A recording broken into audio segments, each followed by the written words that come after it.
El tema de hoy es la resurrección del Rey. ¿Cuál es el tema de hoy?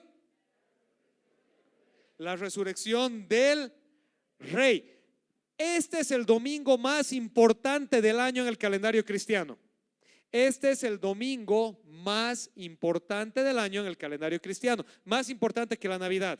Es el domingo en el que hacemos un énfasis especial en la resurrección de Jesucristo. Amén. Y un poquito vamos a retomar donde nos quedamos la semana pasada. A ver, levante la mano quienes estaban la semana pasada. Levante la mano los que estaban. Oye, qué bien, un buen grupo. Dense un aplauso a ustedes, por favor. Ya que están levantando la mano, háganme un favor más. Vean a su lado si hay alguna silla vacía. Y si hay una silla vacía, recórranse porque hay más gente llegando y tenemos que llenar el lugar. Si hay sillas vacías, recórranse, llenaremos espacios, por favor. Le ayudaremos al equipo de logística. ¿Sí? Gracias. ¿Esa mochila la puedes mover un hito? Ya hay una sillita. Gracias. Ok, recórranse, por favor, no sean rebeldes. Recórranse, por favor, y llenen los espacios vacíos. Ok, súper, gracias. Bueno, ahora sí. La semana pasada era el domingo de Ramos, donde se recuerda la entrada triunfal de Jesucristo. ¿Están aquí? ¿Ya han vuelto? Amén. ¿Sí? Jesús entra, la gente está aclamando la llegada del Rey, la llegada de Jesús, y en su cabeza están esperando a un rey que va a llegar con espada, va a llegar a conquistar, va a derrocar a los romanos, va a botar a los infieles y va a establecer el nuevo reino davídico de Israel. Y Jesús entra y todos lo aclaman, bendito el que viene en el nombre del Señor, aleluya. Y Jesús entra y en vez de hacer lo que esperaban, Jesús empieza a predicar la palabra de Dios en contra de la religión de la época, en contra de la mentalidad de la época. Y Jesús predice que todo el templo, que todo lo que los judíos habían construido con tanto esfuerzo iba a ser destruido, iba a caer. No va a quedar piedra sobre piedra. No va a quedar más, Jesús les dice. Y al decirles no va a quedar piedra sobre piedra el templo, lo que Jesús les está diciendo en otras palabras es todo su sistema va a ser destruido. Su sistema económico, su sistema religioso, su sistema escatológico, todo va a ser destruido. Y eso para ellos era el acabose. El momento que Jesús dijo eso, ellos dijeron ya no más, ya no más. Empezó la decepción de los judíos en contra de Jesús. Y entonces ellos empezaron a decir, ¿cómo vamos a hacer para meterlo preso? ¿Cómo vamos a hacer para deshacernos de él? Porque le mandaban gente a que le ponga trampa y Jesús les ganaba sabiamente. Querían hacerlo pisar el palito, como se dice vulgarmente, y Jesús no se equivocaba y les respondía y les ganaba el debate y los hacía quedar mal y su popularidad seguía. Entonces los líderes religiosos de la época, los fariseos con los saduceos, se reúnen y dicen tenemos que buscar cómo hacerlo caer. Tenemos que buscar cómo hacer que caiga. Y eso se encuentra en el Evangelio de Mateo, capítulos 25 al 27 y en todos los otros 4 evangelios, ¿ya? Bueno, ¿cómo lo logran? Bueno, lo logran empezando con una conspiración. ¿Les gustan las novelas, las series así de misterio, de conspiración, las series épicas donde pasan una serie de cosas y reniegas y dices qué barbaridad, mira si solo se dieron cuenta y te quieres meter a la pantalla? La última semana de Jesús es más épica que cualquier serie épica que te hubieras imaginado. Imagínate, entramos con la entrada triunfal, sus enemigos le mandan trampas, gana todas las trampas y dicen ahora ¿cómo vamos a hacer? Tenemos que confabular en su contra. Mateo 26 dice lo siguiente: después de exponer todas estas cosas, Jesús les dijo a sus discípulos, como ya saben, faltan 2 días para la Pascua y el Hijo del Hombre será entregado para que lo crucifiquen. Se reunieron entonces los jefes de los sacerdotes y los ancianos del pueblo en el palacio de Caifás, el sumo sacerdote, y ¿con qué? Con artimañas buscaban cómo arrestar a Jesús para matarlo. Pero no durante la fiesta, decían, no sea que se amotine el pueblo. Fíjate, Jesús ya sabía lo que iba a pasar, los reúne a sus discípulos y les dice: voy a morir, me van a entregar. Está llegando el fin para el que vine, está llegando el propósito para el que vine. Mientras tanto, saltamos la escena a los enemigos de Jesús, a las autoridades religiosas, a los fariseos, los saduceos, los escribas, los celotes, los líderes del pueblo, los intelectuales, los elitistas, las autoridades políticas del pueblo. Dicen: ¿cómo hacemos para que caigan? No podemos hacer de buenas, tenemos que confabular, tenemos que buscar cómo hacer. Pero esperemos que pase un poco la fiesta, porque este chango es popular. Cuidado, lo agarremos muy de frente y haya revolución. No se olviden que los judíos eran medio cochabambinos. Salían a bloquear, salían a botar piedras, les gustaba pelearse. Entonces había que ver cómo hacer. Y lo único que se requería era de un traidor. Lo único que ellos requerían era un traidor, y lo encontraron. Había un hombre llamado Judas Iscariote. ¿Han escuchado hablar de Judas Iscariote? Sí. Judas Iscariote era uno de los 12, de los discípulos de Jesús, del grupo cercano de Jesús. Pero Judas tenía en su mente la idea de un Mesías igual que los demás. Quería un Mesías conquistador. Judas había hecho un cálculo: este es el Mesías, va a ganar, va a restaurar el reinado, yo voy a ser del grupo cercano. Y no te olvides que Judas era el tesorero del grupo. Ahora imagínate, si eres el tesorero de un rabino famoso, pasar a ser el tesorero del rey. ¿Qué tal ese cálculo de Judas? Judas dijo: se arregló la cosa, el resto de mi vida yo manejo el ministerio de finanzas del reino de Dios. Y cuando Jesús empieza a decir: me voy a entregar en la cruz, voy a morir, no voy a restaurar el templo, sino que he venido a morir, Judas dice: me he equivocado. La Biblia nos dice que Satanás entró en Judas y lo tentó, y Judas abrió el oído a Satanás y le escuchó. Y Judas dice: si no voy a ganar, si no voy a acabar con mi ganancia por este lado, buscaré ganancia por otro. Y se fue en la noche delante de los fariseos y los saduceos, delante de las autoridades religiosas.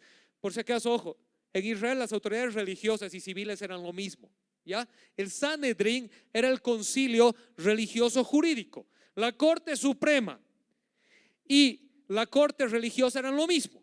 ¿Estamos bien? ¿Sí? No había división de Estado e iglesia como ahora. Entonces Judas va ahí y dice: ¿cuánto me dan? Se los vendo. Y le dan monedas, unas 30 monedas de plata, y le dicen: aquí está, este es el precio. Y Judas se echó al vivo, agarra y dice: ya se recibe la platita, vuelve otra vez a medianoche hecho al loco y se sienta en la mesita a cenar con los demás. Aquí no pasó nada. Pero Jesús, ¿se acuerdan? ¿Se acuerdan las escenas, no ve? La primera escena cuando Jesús les dice: me van a entregar. Luego saltamos a la escena de los enemigos. Luego saltamos a la escena del traidor. Volvemos a la escena de Jesús, que ya sabía todo. Y Jesús les dice: uno de ustedes me va a traicionar. Y todos: ¿seré yo, Señor? ¿Seré yo, Señor? Si llega Judas: ¿seré yo, Señor? Y Jesús le dice: tú lo has dicho, amigo mío. Y lo que vas a hacer, hazlo pronto. Y Judas sale disparado. Se va Judas y Jesús establece lo que vamos a hacer hoy al final del culto: la Santa Cena. Este es mi cuerpo que por ustedes es entregado. Esta es mi sangre de un nuevo pacto que es dada por ustedes. Hagan esto en memoria de mí cada vez que se reúnan. Amén. Termina eso y Jesús les dice: ahora vamos a orar. Y no se preocupen, queridos discípulos, todos ustedes van a salir disparados como ovejas sin pastor. Y Pedro el valiente: no, Señor, aunque estos te abandonen, yo no. Pedrito, antes de que cante el gallo, 3 veces me negarás. No, Señor, yo jamás. Tranquilo, Pedro, no te preocupes, me vas a negar, pero ¿sabes qué? Te amo lo suficiente para restaurarte después. ¿Ya? Van a Getsemaní.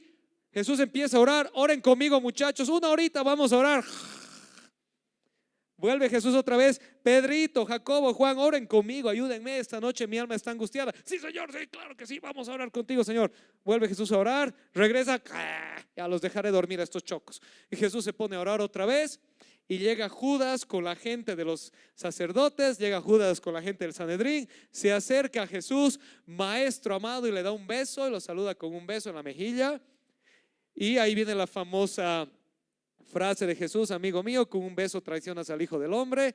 Y entonces esa era la señal para que lo tomen preso a Jesús, Lo toman preso y se lo llevan a medianoche a la casa del sumo sacerdote, al patio del sumo sacerdote, y ahí llegamos a lo que era un juicio arreglado. ¿Se acuerdan de estas escenas de la película épica de la última semana de Jesús? ¿Sí? ¿Te imaginas la serie, novela? Entrada triunfal, la conspiración, el traidor, la santa cena, la noche en Getsemaní, el arresto, y lo llevamos a la casa del sumo sacerdote a un juicio ilegal. ¿Por qué es ilegal el juicio? Por varias razones. La primera, el juicio no se hacía en la casa del sacerdote, se tenía que hacer en la oficina del Sanedrín. En segundo lugar, porque no se hacían juicios a medianoche, eso era ilegal. Pero ellos querían hacer el juicio ya no más. Y vamos a leer cómo era el juicio. Mateo 26, 57 en adelante. ¿Están listos? Para que no se duerman, yo leo un versículo, ustedes el siguiente. Yo el siguiente, ustedes el siguiente. ¿Amén? ¿Me están siguiendo? A ver, vamos a ver si están despiertos. Eso, ok. Empiezo yo entonces. Los que habían arrestado a Jesús lo llevaron ante Caifás, el sumo sacerdote, donde se habían reunido los maestros de la ley y los ancianos. Como lo habían vendido, ellos ya estaban listos con el juicio cocinado. Les toca a ustedes.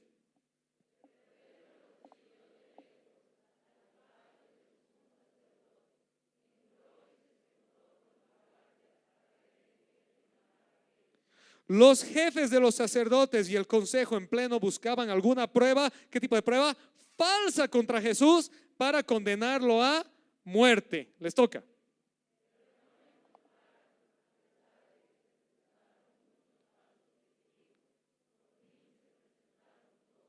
Que declararon: este hombre dijo, puedo destruir el templo de Dios y reconstruirlo en 3 días. ¿Se acuerdan la semana pasada la importancia de ese dicho de Jesús? Ok, les toca.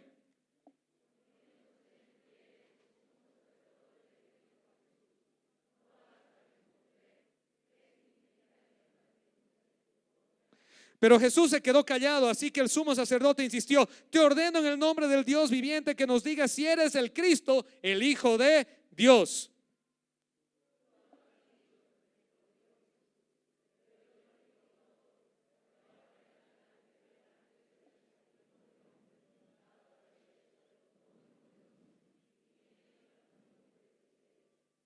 Ha blasfemado, exclamó el sumo sacerdote, rasgándose las vestiduras. ¿Para qué necesitamos más testigos? Miren ustedes mismos, han oído la blasfemia.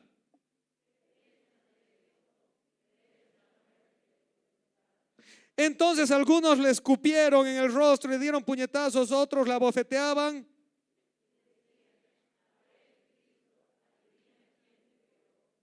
Muy bien, el juicio arreglado, básicamente, ¿cómo era el juicio arreglado de Jesús? Bien sencillo, hay que buscar una prueba. Encontraron la prueba que querían con lo del templo, pero eso no era prueba suficiente. Era el pie que les dio para acusarlo de otro crimen más alto, blasfemia, y con blasfemia suficiente ya tenemos lo que queremos. Pero como ellos eran un protectorado romano, estaban en Palestina, ellos podían meter a alguien a la cárcel pero no matarlo. Y como querían matarlo, tenían que ir donde Pilato, porque solo Pilato, el gobernador romano, podía declarar la pena de muerte. Entonces lo llevan donde Pilato, y Pilato dice: pero ¿de qué lo voy a matar a este hombre si no ha hecho nada? No, matalo, matalo, matalo. Y Pilato tenía una orden del César. ¿Se acuerdan que los judíos eran medio cochabambinos? ¿Sí? Les gustaba hacer escándalo de todo. Y Pilato ya había tenido problemas con los judíos antes, ya habían tenido escándalos antes. Y César le dice a Pilato: un escándalo más, te mato a vos. Entonces Pilato tenía que apaciguar a los judíos y dice: ok, ¿qué quieren que haga? Y aquí vamos a leer este pequeño pasaje. Mateo 27 dice: mientras Pilato estaba sentado en el tribunal, su esposa le envió el siguiente recado: no te metas con este justo, pues por su causa de él hoy he sufrido mucho en un sueño. Pero los jefes de los sacerdotes y los ancianos persuadieron a la multitud a que le pidiera a Pilato soltar a Barrabás y ejecutar a Jesús. ¿A cuál de los dos quieren que suelte?, preguntó el gobernador. A Barrabás, le dijeron. ¿Y qué voy a hacer con Jesús, al que llaman Cristo?, les pregunta. Crucifícalo, respondieron todos. ¿Por qué? ¿Qué crimen ha cometido? Pero ellos gritaban aún más fuerte: crucifícalo. Cuando Pilato vio que no conseguía nada, sino que más bien se estaba formando un tumulto, pidió agua y se lavó las manos delante de la gente. Soy inocente de la sangre de este hombre, dijo. Allá ustedes. Que su sangre caiga sobre nosotros y sobre nuestros hijos, contestó todo el pueblo. Entonces les ordenó, pero les soltó a Barrabás, pero a Jesús lo mandó a azotar y lo entregó para que lo crucificaran. Y a partir de ahí entra el camino a la cruz y la muerte. Fíjense, no lo podían crucificar, pero lo querían muerto. Ya tenían suficiente para meterlo a la cárcel, lo querían muerto, lo llevan donde Pilato. Pilato dice, no hay de qué lo voy a matar. Mátalo, no hay de qué y se empieza a armar un tumulto. Y acuérdense lo que Pilato tenía una amenaza de César. Se arma otro tumulto, Pilatito, el crucificado eres vos. Entonces, ¿qué hace Pilato? Bueno, si quieren, voy a hacer una última salida. ¿Barrabás o Jesús? Barrabás. Pero Barrabás es un criminal, Jesús no ha hecho nada. ¿Barrabás o Jesús? Barrabás. Bueno, pues les dejo a Barrabás, me lavo las manos, ahí quedan ustedes. Ya es asunto suyo. Y entonces empezamos con el camino a la cruz. Y básicamente lo que pasa camino a la cruz es que los sacerdotes pagaron a gente del pueblo para que empiece a abuchear a Jesús. Y si quieren volcar su mirada hacia nuestra primera escena del día.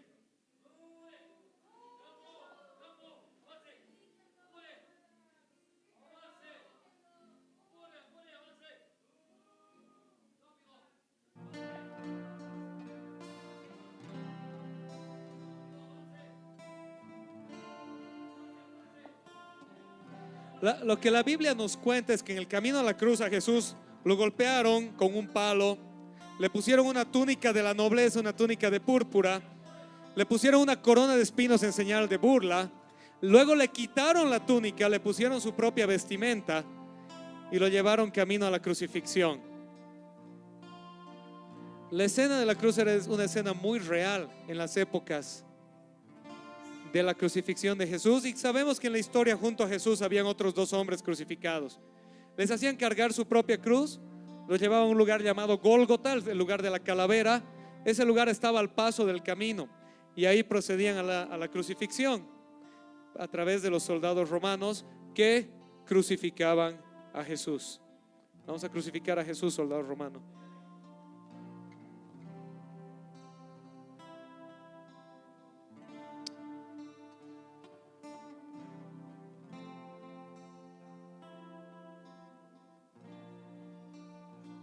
Una vez que Jesús fue puesto en la cruz, los soldados se quedaban a hacer guardia ahí. Estaban esperando. Como Jesús fue crucificado en las vísperas de la Pascua, normalmente a los crucificados los dejaban en la cruz durante días. La cruz era un instrumento para desanimar a futuros rebeldes. La idea de la cruz era que esté en el camino y la gente pase por ahí y vea y diga, esto me va a pasar a mí si me rebelo. ¿Qué se inventó Pilato para poderlo crucificar? Se inventó un cargo, el rey de los judíos. Lo más increíble es que Pilato pensó que se lo había inventado y en realidad estaba declarando lo que Jesús realmente era. Era el rey del pueblo de Dios, no solo de los judíos, sino de todo el mundo. Era Dios mismo hecho hombre. Y cuando Jesús fue crucificado, como era la víspera de la Pascua, y la Pascua era un momento sagrado una vez al año para los judíos, y los romanos no querían quilombos con los judíos, deciden asegurarse de que todos estén muertos antes de la Pascua para poderlos sacar. Eso no pasaba nunca, pero como era la víspera de la Pascua, esa vez sucede. ¿Y qué hacen con los otros dos que no los tenemos acá? Agarran un combo y les rompen las rodillas. ¿Por qué? Porque cuando estabas en la cruz, ¿qué pasaba? Que como estabas colgando y estabas sujetado por unos clavos acá, tu cuerpo se empezaba a caer. Tu cuerpo se empezaba a caer y te empezabas a sofocar, y automáticamente tu reacción de querer sobrevivir te empujaba hacia arriba a meter aire, y te empezabas a cansar y otra vez te caías y otra vez metías aire y podías estar días. Hay registros de crucifixión de gente que estuvo 3, 4, 5 días así, hasta que su cuerpo ya no dio más y murió.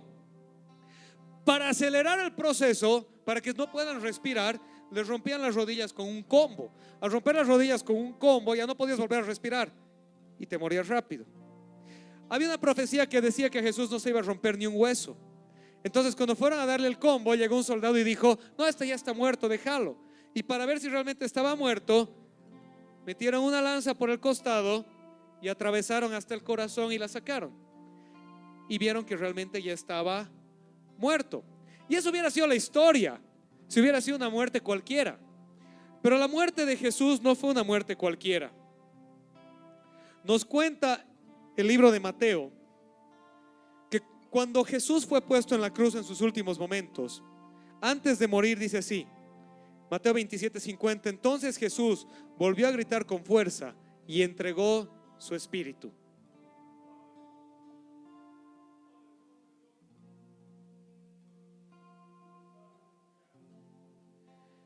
En su último grito de angustia, Jesús nos cuenta, el Evangelio de Lucas en este caso, que Jesús gritó y dijo: Padre, perdónalos, no saben lo que hacen.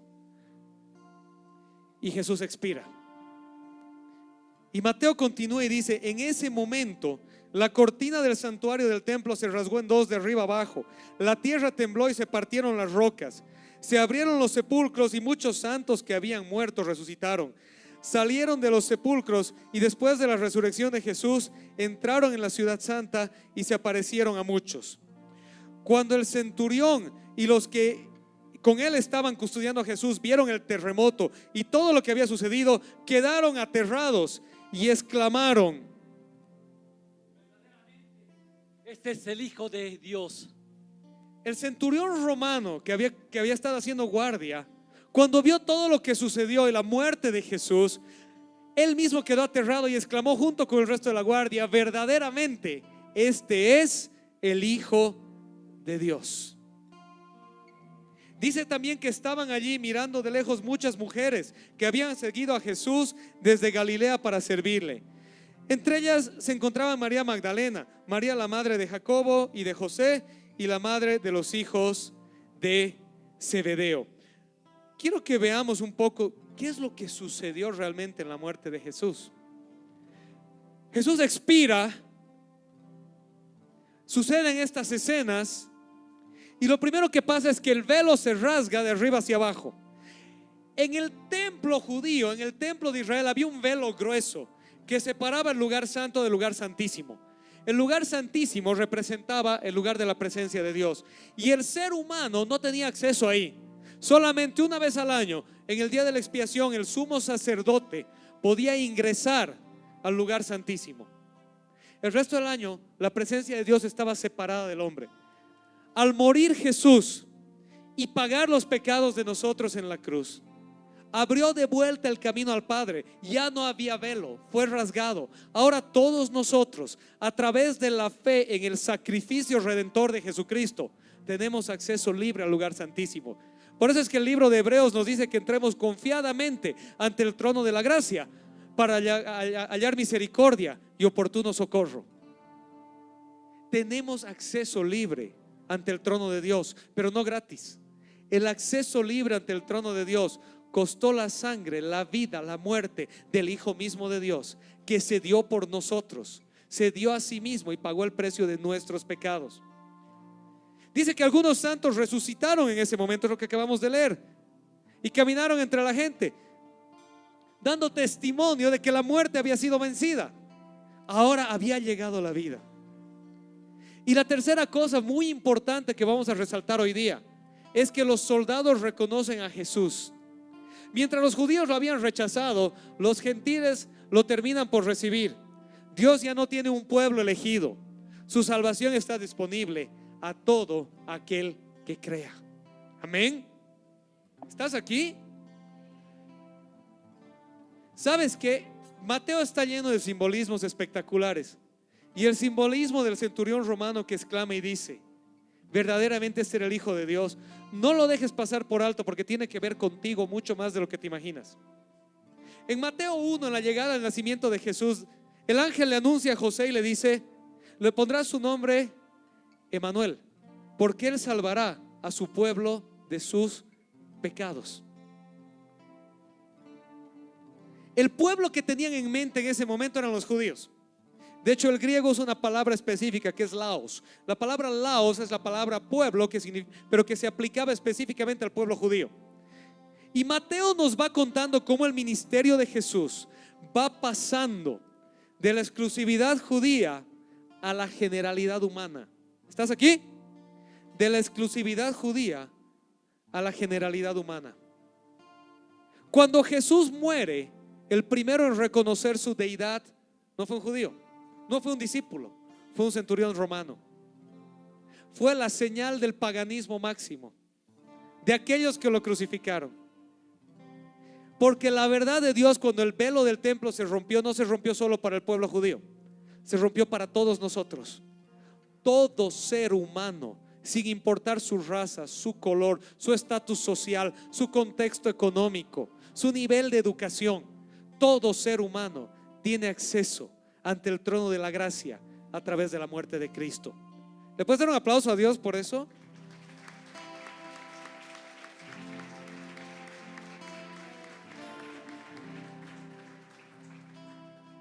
Pero después de que Jesús murió, recuerden que fue sepultado. Lo quitaron porque empezaba la Pascua, no lo podían dejar en la cruz. Llegó el momento de sepultarlo. Entonces llega un hombre llamado José de Arimatea.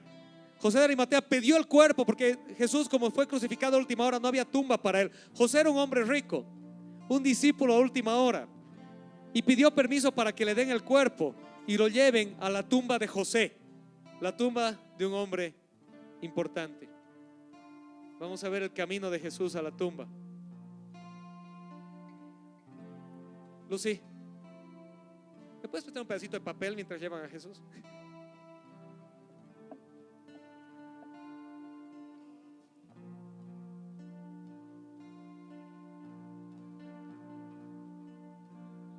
No me entendí.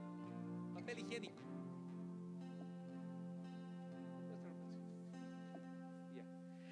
Jesús fue puesto en la tumba. ¿Y saben qué es lo interesante? Esas tumbas, gracias Anita, me he llenado de sangre. Las tumbas estaban cavadas al borde del cerro. Si tú hoy vas a Israel y entras a la iglesia del Santo Sepulcro o al jardín de la tumba, son dos museos diferentes, puedes entrar y ver cómo eran esas tumbas de esa época. Siguen las tumbas en pie. Eran cavadas al borde del cerro y tenían, una zanja. Tenían una zanja al borde en el piso y tenían una gran piedra. Y una vez que ponían el cuerpo adentro, recorrían la piedra encima y la tapaban. Pero la piedra recorría, terminaba de llegar y se hundía, ¡pum! Y ya no la podía sacar, porque para los judíos los cuerpos eran muy sagrados y el que tocaba un cuerpo se hacía inmundo. Entonces estaban hechas como para que no la puedas abrir. Pero por si acaso, porque sabían que Jesús era muy popular, los líderes religiosos le piden a Pilato que ponga guardias y le dicen: ¿sabes qué? Este hombre dijo que iba a resucitar, Pilato. Cuidado, sus seguidores se roben el cuerpo y digan que ha resucitado y armen un tumulto. Y Pilato manda soldados romanos a resguardar la tumba. Si no sabes lo que era un soldado romano de esa época, imagínate un marín. Todos conocen los marines de Estados Unidos, ¿no ve? ¿Sí? Los que se entran a medianoche y lo matan a Osama Bin Laden. ¿Sí? El cuerpo élite. No era un soldadito de lata, ¿ya? Eran la élite de la élite de la élite. Tú veías un soldado romano y sabías que no le ibas a pasar bien. Y Pilato manda soldados romanos a la puerta de la tumba a evitar que se lo roben. ¿Y qué es lo que sucede? ¿Qué nos cuenta la Biblia que sucede en ese momento? Mateo 28. Después del sábado, al amanecer del primer día de la semana, eso es domingo, María Magdalena y la otra María fueron a ver el sepulcro. Sucedió que hubo un terremoto violento, porque un ángel del Señor bajó del cielo y, acercándose al sepulcro, quitó la piedra y se sentó sobre ella.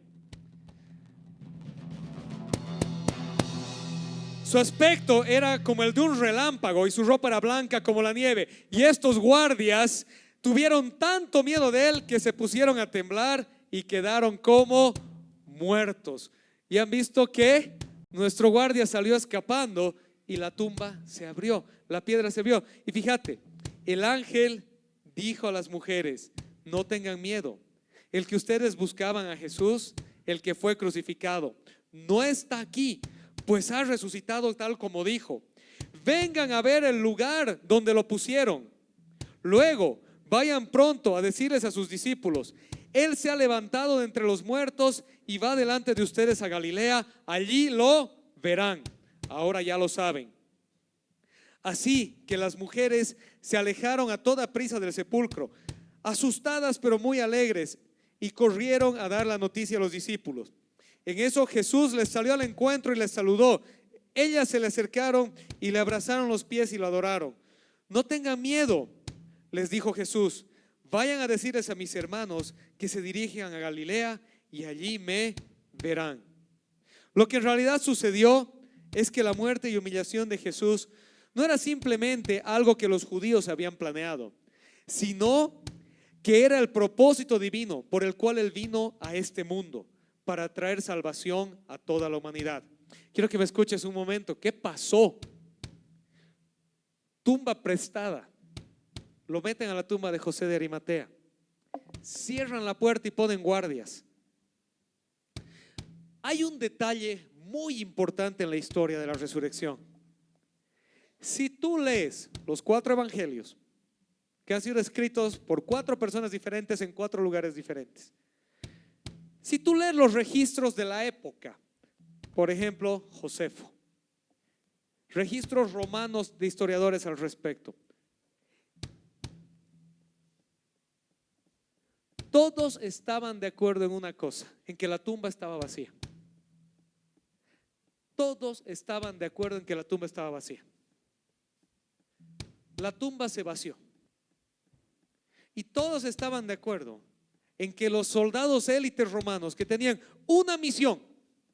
Algunas has visto esos memes, ¿no? Tenías una misión, un solo trabajo, una cosa que hacer y esa has hecho mal. ¿Sí? ¿Han visto ese tipo de cosas? ¿No? Cuando le dices a tu hijo, ¿sí? Levanta ese papel y recoge toda la casa y el papel sigue ahí, ¿no ve? ¿Y qué le dices? Una cosa te he dicho que hagas. Ahora imagínate esos soldados romanos. Tenían una misión: pararse delante de una piedra y ver que no lleguen unos cuantos campesinos a mover una piedra de 1 tonelada y sacarse un cuerpo. Tenían un trabajo. ¿Y qué hicieron? Salieron disparados. Se escaparon. Al ver al ángel. Ahora imagínate que estás parado guardando. Imagínate hoy la escena, porque nos cuesta imaginar la piedra. ¿Te ubicas esas bóvedas de dibujos animados? ¿No ve? Esas tremendas cajas fuertes de metal. Imagínate que estás parado delante de la caja fuerte y tienes que resguardar la caja fuerte de que nadie venga a abrirla. Imagínate que de repente se abre la caja fuerte y detrás de ti sale un tipo brillando. ¿Me entiendes? Se abrió la piedra y salió el ángel y los soldaditos, patitas, ¿para qué las quiero? Mejor me voy, después me invento una historia. Y en eso llegaron las mujeres. Las mujeres habían llegado porque como lo habían enterrado a Jesús a la rápida, lo enterraron mal. Y ellas querían preparar su cuerpo para darle los honores merecidos. Imagínate que se encuentran con el ángel y los soldados se habían hecho humo. ¿Dónde están las mujeres de la iglesia? A ver, levanten la mano. Mujeres. ¿Sabes qué? La valentía de estas mujeres habla mucho. No, nuevamente, no dejes pasar el simbolismo. El primero que reconoce a Jesús como el Hijo de Dios, un centurión romano, un gentil, un pagano, se rasgó el velo. Segunda cosa, mientras los discípulos salieron disparados huyendo, las mujeres fueron a buscar a Jesús. Las mujeres fueron a buscar a Jesús. Y no es poca cosa, ¿sabes por qué? Porque en esas épocas el testimonio de la mujer no valía. No tenía valor judicial. Si Mateo, Marcos, Lucas, Juan querían hacerse a los vivos, hubieran dicho: Pedro con Juan y Jacobo fueron a la tumba y encontraron el sepulcro vacío. Los 3 grandes discípulos, viva el patriarcado, ¿verdad? Pero cuando dijeron fueron las mujeres, ese elemento hace que esta historia sea especialmente especial, valga la redundancia, porque ningún judío del siglo I se hubiera inventado esa escena. Si querías hacer una escena creíble en el siglo I, nunca hubieras puesto una mujer de protagonista. ¿Me están siguiendo?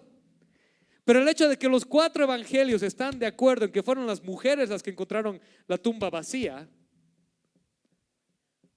muestra, número 1, que Dios no solo abrió la puerta para todos los gentiles, sino que Dios también abrió la puerta para sus hijas. Amén. No solo para sus hijos, eso era obvio, sino también para sus hijas.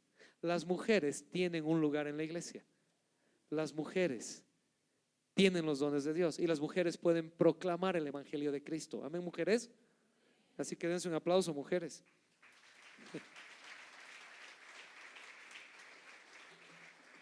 Y Jesús resucita, y después de resucitar con gloria nos deja un encargo.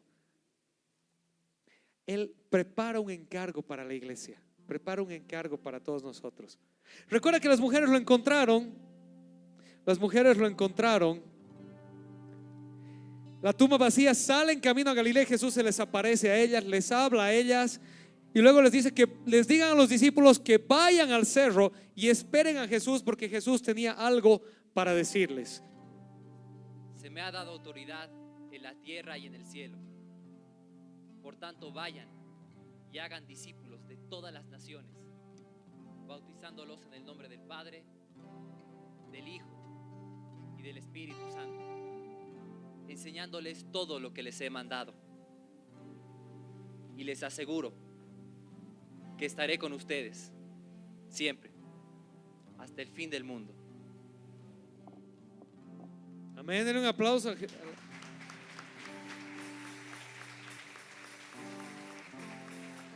Pensá en la escena. Las mujeres encuentran la tumba vacía, los soldados hicieron humo, el ángel les dice: ¿para qué están buscando aquí a Jesús si está vivo? Vayan, lo van a encontrar en el camino. Las mujeres van corriendo, Jesús se les aparece: hola chicas, ¿cómo están? ¿Saben qué? Vayan donde el resto de los discípulos y díganles que me esperen en el cerro. Ahí los voy a reunir otra vez.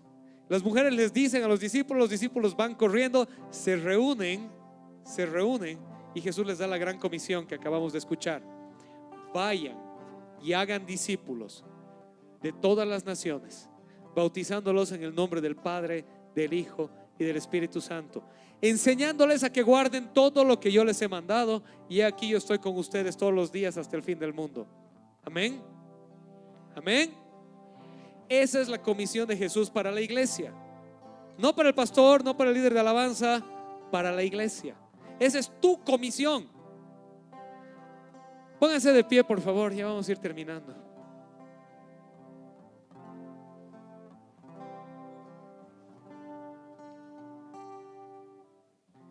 ¿Qué recordamos en la Semana Santa? Empezamos la semana pasada con la entrada triunfal, la llegada del Rey humilde. Si tuviéramos un culto el viernes, si hubiéramos tenido un culto el viernes, hubiéramos recordado la mitad de hoy, de lo que hemos hecho hoy, el día de la crucifixión. Y hoy, domingo de resurrección, recordamos eso, que Jesús verdaderamente resucitó. Hoy recordamos que Él no está muerto, sino que está vivo, y que su vida es promesa de resurrección para nosotros. Amén. Por eso el apóstol Pablo dice: ya no vivo yo, mas Cristo vive en mí, y lo que ahora lo vivo en la carne, lo vivo en la fe del Hijo de Dios, el cual me amó y se dio a sí mismo por mí. Cristo murió por ti y por mí, y resucitó en gloria, siendo declarado Hijo de Dios con poder por el Evangelio, dice el apóstol Pablo. Y esa victoria sobre la muerte nos demuestra que Jesús es quien dijo ser. Cualquiera podía morir en una cruz. Aún más, muchos murieron en una cruz. Miles murieron en una cruz. Solo uno resucitó. Solo uno resucitó. Les voy a hacer un spoiler. ¿Están listos? ¿Sí? Después de la resurrección de Jesús, Jesús les dijo a los discípulos que se queden en Jerusalén y no se vayan todavía hasta que venga sobre ellos el Espíritu Santo. Y el Espíritu Santo desciende en el día de Pentecostés, 50 días después. 50 días después de la resurrección viene Pentecostés. De aquí a 50 días no se pierdan el culto de Pentecostés, ¿ya? Pero vengan a la iglesia antes, ¿ya? ¿Sí? No esperen los 50 días. ¿Qué hizo Jesús durante esos 50 días? Siguió caminando entre sus discípulos. Dice el apóstol Pablo en 1 Corintios 15 que en un momento se apareció a 500 de sus discípulos al mismo tiempo. Siguió estando con ellos, permitiendo que le toquen la mano, que le toquen el costado, que miren las heridas de sus pies y diciéndoles realmente resucitado. No es un cuento de los 12 que me vieron ese domingo. Durante 49 días, porque el día 50 subió. Durante 49 días estuvo con ellos, diciéndoles: aquí estoy, esperen. Cuando venga el Espíritu Santo prometido, van a ir y van a ser mis testigos en todo el mundo. Durante 49 días Jesús estuvo entre todos, recordándoles lo que Él les había dicho: que Él iba a morir, que iba a ser entregado y que iba a resucitar con poder, y que esa muerte iba a ser el precio de nuestros pecados, y que su resurrección iba a ser la promesa de vida eterna. Amén, iglesia. Hoy nos vamos a servir de la Santa Cena recordando eso, y le voy a pedir a nuestro equipo de logística que por favor pueda repartir los elementos de la Santa Cena. Quiero que recuerdes algo importante. Pastor, ¿puedo o no puedo participar de la Santa Cena? El único que tiene esa respuesta para ti eres tú mismo. En la Santa Cena, ¿recuerdas lo que hemos hablado hoy? Que Jesús verdaderamente murió en la cruz, que Jesús verdaderamente fue enterrado, que la tumba fue abierta y que Jesús verdaderamente resucitó y que vive para siempre, y que a través de la fe en Él tú tienes vida eterna. Si tú crees aquello, estás calificado para participar de la cena del Señor. Si no lo crees, la palabra de Dios dice que te abstengas. ¿Por qué? Porque cuando tomes la Santa Cena estás proclamando la muerte y resurrección del Señor. Cuando tomas la Santa Cena estás proclamando que Él murió y resucitó y que Él regresa. Y servirte de la Santa Cena sin esa fe es proclamar algo en lo que no crees. ¿Me están siguiendo? ¿Sí? Pero tienes una bella oportunidad ahorita. Si llegaste hasta aquí y decías: escucha, no sé qué es eso, y ahora has entendido el mensaje de la cruz, tú puedes en este momento decirle en tus propias palabras: Señor Jesús, ahora entiendo. Mis ojos estaban cerrados, pero ahora han sido abiertos.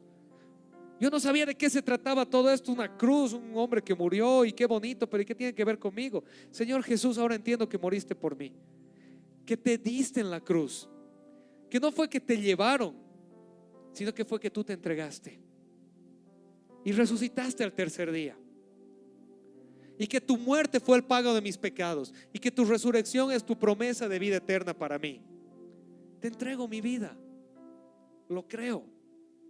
Señor, perdóname, porque sé que he pecado y que soy pecador, que día a día necesito tu gracia, pero te doy gracias, Señor, porque sé que donde abundó el pecado sobreabundó la gracia, que no hay pecado tan grande que tú no puedas perdonar, que no hay maldad tan terrible que tu sangre no limpie, que no hay herida tan grande que tú no puedas sanar. Señor, te entrego mi vida, perdóname, límpiame, recíbeme. Gracias, Señor. Si tú tienes esa fe en la muerte y resurrección de Cristo, tienes ese testimonio de fe dentro de ti, Dios te ha hecho libre para participar de su cena, para participar de su banquete. Y esta pequeña cena hoy es un preludio de la cena que un día nos serviremos con Él en gloria.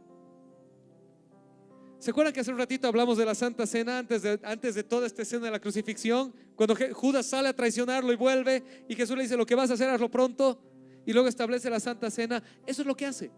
Toma el pan con sus discípulos y les dice: tomen este pan, este es mi cuerpo, que fue entregado por ustedes. Y en la escena de la crucifixión creo que nos ha ayudado un poco a entender, ¿verdad? El Hijo de Dios, el Rey de Reyes, el soberano, el que podía con su palabra simplemente declarar todo y decir: este que me está latigueando ahora está en la cruz y yo estoy detrás. El que creó el universo con el poder de su palabra, Él fue voluntariamente a la cruz a tomar nuestro lugar. Él fue a cargar sobre sí la maldad y el pecado de la humanidad. Él fue a recibir sobre sí todo aquello que nos separaba de Él. Y cuando nos servimos del pan recordamos eso, que tan grande fue el amor de Dios que dio a su Hijo unigénito para que todo aquel que en Él crea no se pierda, mas tenga vida eterna. Así que ahora que te vas a servir del pan, quiero que tengas esto en mente. El que estés aquí hoy es gratis para ti, pero no fue gratis. Costó la vida misma del Hijo de Dios para que el velo se rasgue, para que los gentiles sean recibidos, para que las mujeres sean dignificadas, para que los hombres sean perdonados y para que tú y yo podamos hoy en libertad cantarle y alabarle y hasta llegar tarde y chacharnos a veces. Vamos a orar y nos vamos a servir del pan, amén. Amado Dios, te damos gracias. Gracias, Señor, porque en esa cruz pagaste el precio de nuestra maldad, cargaste sobre ti nuestra culpa. Como dijo años después tu apóstol Pablo, al que no conoció pecado, por nosotros lo hizo pecado, para que nosotros seamos hechos la justicia de Dios en Cristo Jesús. Sobre el sin pecado cargaste el pecado para declararnos a nosotros justos. Pagaste nuestra deuda y lo hiciste en nuestro favor. Y como dice la misma carta, tenemos ese gran tesoro en vasijas de barro. Porque, Señor, tan gran tesoro debería estar pulido en una vasija de oro. Pero no lo diste a nosotros, pecadores, que fallamos, nos equivocamos, nos quedamos cortos. Día a día, Señor, metemos la pata. Pero donde abunda el pecado, sobreabunda la gracia. Gracias, Señor, por ese gran amor que nos recibe y nos ama. En el nombre de Jesús, amén. ¿Pueden servirse el pan?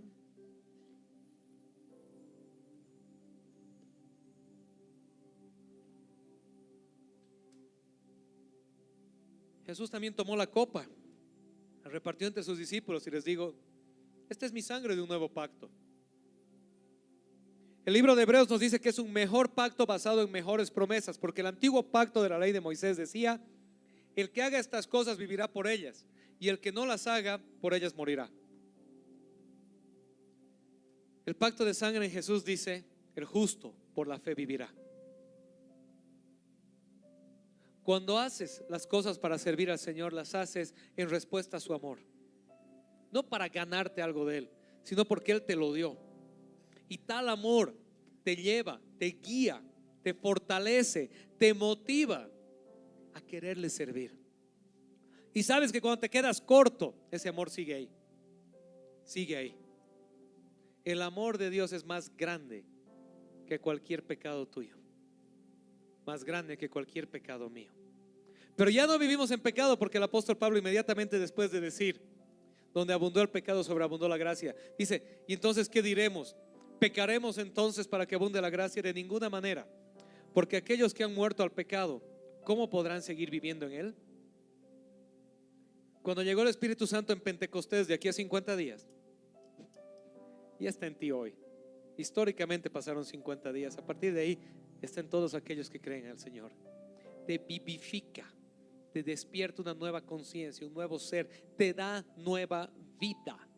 Y esa nueva vida te lleva a querer dejar atrás la vida de pecado y empezar a buscar una vida de glorificación a Dios. Amén. Ese Espíritu Santo en ti hace que algo te incomode y diga: ya no quiero estar aquí. No aquí en la iglesia, sino en este lugar al que antes iba. Antes la pasaba bien en este boliche y ahora me siento incómodo, me siento sucio. Antes hacía estas cosas como si nada y ahora algo me incomoda. Antes mentía y me resentía de todo, ahora perdono y digo la verdad. ¿Qué es eso? ¿Qué es esa locura? Es el Espíritu Santo en mí. Es el resultado de ese nuevo pacto basado en mejores promesas. Que ya no se trata de lo que yo trate de hacer para agradar a Dios. Se trata de que Jesús agradó a Dios por mí, me dio su Espíritu y me vivificó para hacer su voluntad. Amén. Y caminamos así en la expectativa y en la espera de la otra promesa de Jesús, la única que todavía estamos esperando que se cumpla: su retorno glorioso. Y cuando nos servimos la Santa Cena, declaramos tres cosas. ¿Están aquí todavía? Declaramos 3 cosas. Miramos hacia atrás y declaramos su muerte en la cruz, en ese Viernes Santo. Y miramos hacia atrás y declaramos su resurrección en el domingo de resurrección. La Santa Cena mira hacia atrás al hecho histórico de la muerte y resurrección de Jesús. La Santa Cena mira al hoy y nos recuerda que andamos por fe y no por vista, que andamos por gracia, que somos perdonados, que hemos sido vivificados y que el Espíritu Santo vive en nosotros. Y la Santa Cena mira adelante y nos recuerda que Él regresa. Y cuando Él regrese, regresará ya no como la primera vez montado en un burrito a entregarse por nosotros. Regresará en gloria a recoger a los suyos y juzgar a los malvados. La Santa Cena nos recuerda la expectación y la alegría de que si eres de Él, serás recibido en gloria en un banquete celestial con Él. Y si no eres de Él, pues que tiembles con temor y temblor, porque ahí sí serás juzgado bajo la ley de Dios. Tu encargo no es decir, oye, Dios te va a juzgar, es decir, ven conmigo, servite de esta cena, ven a la familia, espera con ansias la llegada del Señor, porque para nosotros viene con gloria.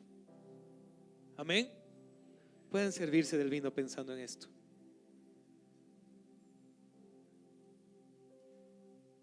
El equipo de logística va a recoger por favor sus vasitos. Mientras recoge los vasitos, vamos a orar una vez más el día de hoy. Vamos a orar mientras recogen sus vasitos. Dios mío, gracias una vez más el día de hoy. Gracias por esta hermosa mañana, porque recordamos en este hermoso domingo, cerrando la Semana Santa, tu obra en la cruz. Porque hoy miramos hacia atrás, recordando ese hecho histórico de que tú te diste por nosotros y resucitaste con poder, y que en eso se fundamenta nuestra esperanza y nuestra fe, Señor, en que tú realmente moriste, realmente fuiste enterrado, esa tumba fue realmente vacía y tú resucitaste y caminaste entre tus discípulos todavía, Señor, por un largo periodo de tiempo, y prometiste tu Espíritu Santo que vino en Pentecostés y ahora está en nosotros, en medio nuestro, y nos une a ti. Señor, gracias porque declaramos aquello y también miramos al hoy y decimos somos hijos tuyos. Tu Espíritu Santo da testimonio a tu Espíritu que somos hijos de Dios y no andamos en temor, sino que declaramos con confianza, Abba Padre, Padre amado, sabemos que tú nos amas, sabemos que somos de ti y estamos en ti. Y también declaramos con la mirada puesta al futuro, a ese día que no conocemos y no sabemos, solo tú lo conoces, en el que regresarás con gloria a reinar entre los tuyos y a juzgar la maldad. Ese día de gran retribución, de coronas de gloria para los que son de ti y de justo juicio para los que te rechazaron. Mientras eso sucede, recuérdanos tu gran comisión de ir y hacer discípulos de todas las naciones, bautizándolos en el nombre del Padre, del Hijo y del Espíritu Santo, y enseñándoles a que obedezcan todo lo que nos has mandado, sabiendo que estás con nosotros todos los días hasta el fin del mundo. Gracias, Señor, te damos. Pon en nosotros el ímpetu, el deseo, el fuego y el coraje de llevar a cabo tu comisión, Señor, de hacer tu obra. Todo lo demás se queda aquí, Señor. Todo lo demás no vale nada. Pero aquello que hemos hecho contigo, eso no se quema como hojarasca, sino que es purificado y es llevado a la eternidad con nosotros. Te damos gracias, Padre, en el nombre de Jesús. Amén. Qué hermoso mensaje, realmente llegó a mi corazón, espero haya llegado al tuyo también. Síguenos en todas nuestras redes sociales para más material como este, para que sea de bendición para tu vida y de igual forma comparte para que sea para las de muchas personas.